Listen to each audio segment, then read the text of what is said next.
Hello students, in our previous session of chapter number 2, that is systematics of living organisms, we have learned regarding the topics, that is kingdom Animalia. Then we have learned regarding the different characteristics of viruses. Now in this session we are going to learn regarding the types of viruses. Now there are three types of viruses. The first one is bacteriophage, the second one is plant virus, then the third one is animal virus. Then we are going to learn regarding other acellular organisms like viroids. Then we are going to learn regarding lichens. Now we will see the topic, that is types of viruses. Now depending upon the genetic material, whether it is DNA or whether it is RNA, viruses are grouped as DNA or RNA viruses. Then the viruses show presence of a protein coat and it is called as capsid. And this capsid is made up of smaller units called as capsomeres. And these capsomeres are arranged in either polyhedral or helical forms. So this capsid protects the genetic material inside it. Now the genetic material may be single-stranded RNA or double-stranded RNA, or it may be double-stranded DNA. Then the viruses that infect the bacteria are called as bacteriophages. So here we see the structure of a bacteriophage. At the top we see the capsid, or it is also called as head, and it is made up of a substance called as protein. Then inside the capsid genetic material is present. Now genetic material in bacteriophage is DNA. Then at the lower side of the capsid a collar is present. Here we can see the collar. Below the collar a protective sheath or covering is present. Then at the base a circular plate is present. It is called as base plate. And then at the lower side of the base plate pointed structures are present. And these pointed structures are called as spikes. And along the base plates number of fibers called as tail fibers are present. So with the help of these spikes, then base plate and tail fibers, the bacteriophage virus get attached to the surface of the bacterial cell. So these bacteriophages cause diseases in bacteria and the viruses are called as bacteriophages. We have seen bacteriophage, that means the virus that cause disease in bacteria. Now the second type of virus or viruses are plant viruses. The name itself indicates that these viruses cause diseases in plants and cause various disorders like leaf curling, that is rolling of leaf, then yellowing of leaf and mosaic formation. Here is the example of tobacco mosaic virus. In short, it is called as TMV. So this tobacco mosaic virus is found in the leaf of tobacco, or it infects the leaf of tobacco. Here is the structure of tobacco mosaic virus.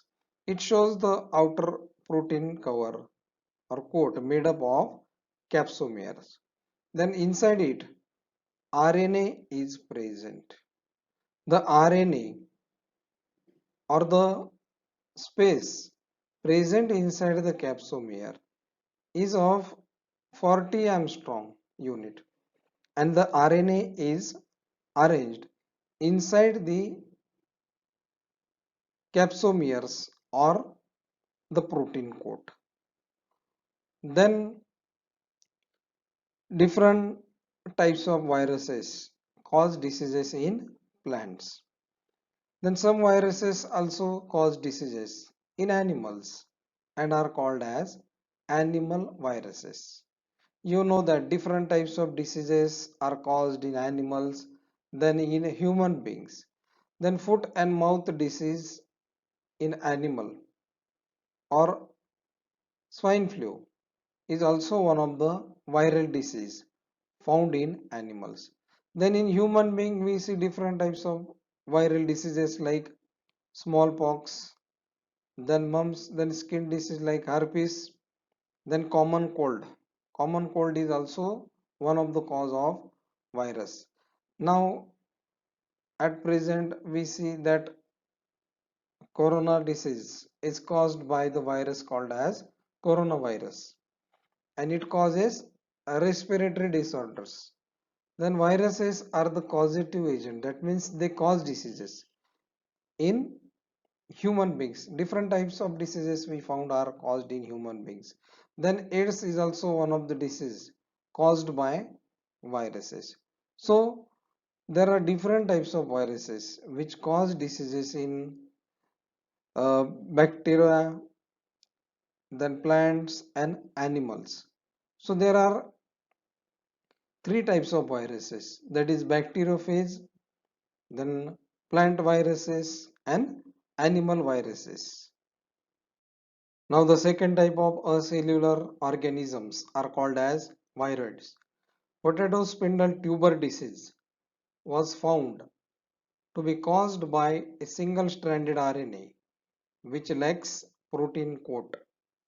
That means the disease called as potato spindle tuber was found to be caused by single stranded RNA which show absence of protein coat. Then the scientist Theo Diner in the year 1971 reported that this is low molecular weight RNA and smaller in size than viruses. So the scientist called as Theo Diner in the year 1971 found that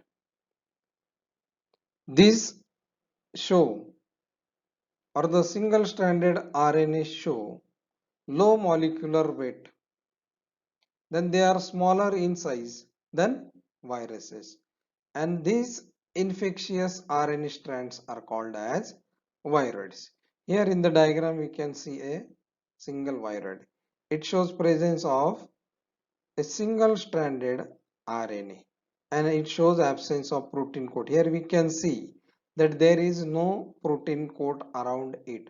So such single stranded RNAs are called as viroids, and these viroids cause diseases, or they cause different types of diseases. The third type of acellular organisms are called as lichens. Now lichen is an association of algae and fungi, and these algae and fungi come together for mutual benefit. Now the algal member is called as phycobiont and it mostly belongs to cyanobacteria. Now cyanobacteria are also called as blue-green algae, and the fungal member is called as mycobiont. So phycobiont means blue-green algae and mycobiont means fungal member come together to form a common structure called as lichen, and it is an example of symbiosis.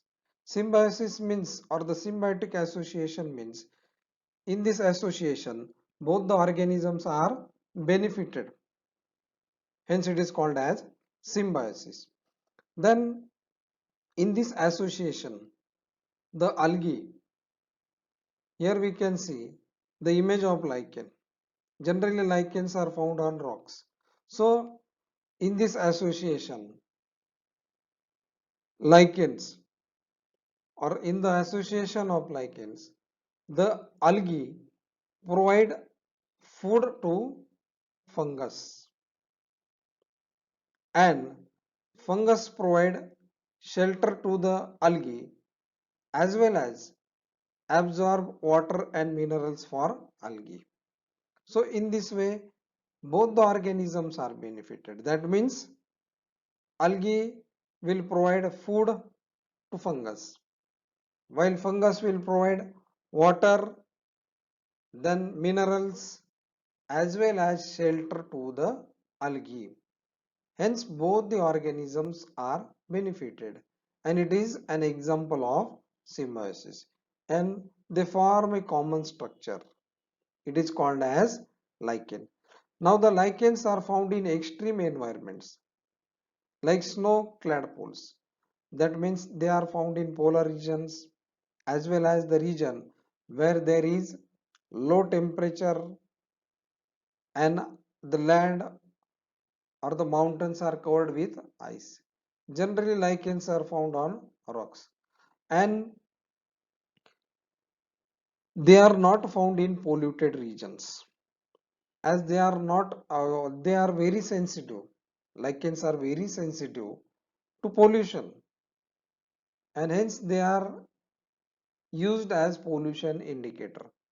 So, as they are very sensitive to pollution, they are not found in polluted area. Then lichens play an important role in the formation of soil. Now these lichens produce special acids or specific acids are produced during their metabolism, and these acids cause the degrading or weathering of rocks, and after weathering of rocks they are turned into small particles. So lichens contribute in the formation of soil. So in this chapter we have learned regarding systematics, then taxonomy, taxonomic hierarchy, units of classification, and then we have learned regarding the characteristic features of five kingdom system, in which we have seen five kingdoms, that is kingdom Monera, kingdom Protista, kingdom Plantae, kingdom Fungi, and kingdom Animalia. Then we have seen three types of acellular organisms, that is viruses, then viroids, and lastly we have seen lichens. So these acellular organisms were not included by R.H. Whitaker in the five kingdom system of classification as they show not well developed cell structure. So here we have completed the chapter, that is systematics of living organisms.